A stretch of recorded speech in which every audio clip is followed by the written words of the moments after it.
Hello guys, কেমন আছো তোমরা সবাই? তোমরা মেবি এতক্ষণে বুঝে গেছো যে আমি কোন বিষয়টা নিয়ে তোমাদের সাথে আজকে কথা বলবো।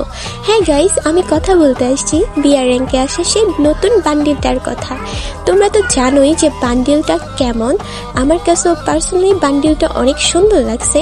আমি দেখো তোমাদেরকে দেখাই, আমি কিন্তু নিজের ক্যারেক্টার উপর আস্তে আস্তে এটা পড়ায় দেখলাম, একটা একটা করেছি কেমন লাগে, বাট আমার কাছে এতটা খারাপ লাগে নাই, ভালোই লাগছে। আর যারা ধরো এইসব বান্ডিল পছন্দ করে তারা তো অবশ্যই এটা নেওয়ার জন্য ক্রেজি হয়ে যাবে। আর এই বান্ডিলটা নেওয়ার জন্য বিআর র্যাঙ্কে আমাদের 12বার বুইয়া করতে হবে, যেটা করা লাইক ইম্পসিবল। তোমরা বুঝতে পারছো? এটা হচ্ছে তোমার মানে বিনা টিকেটে ইতালি যাওয়ার সমান। তো গাইস, গের নামে আমি পাগল হয়ে গেছে, আমার ব্যাপারে আর কিছুই বলবো না, তো বাদ দাও। গাইস দেখো, আমি কিন্তু একটা ইউটিউব চ্যানেল খুলছি, তোমরা ওপি গেমিং 047 লিখে যদি সার্চ করো ফার্স্টেই দেখো আমার এই আইডিটা চলে আসবে, ইটস মি লাল পান্ডা। তো তোমরা গিয়ে সাবস্ক্রাইব করে দিবা। তো গাইস, তোমরা কে কে এই বান্ডেলটা নিতে পারছো আমাকে অবশ্যই কমেন্ট করে জানাবা। ওকে।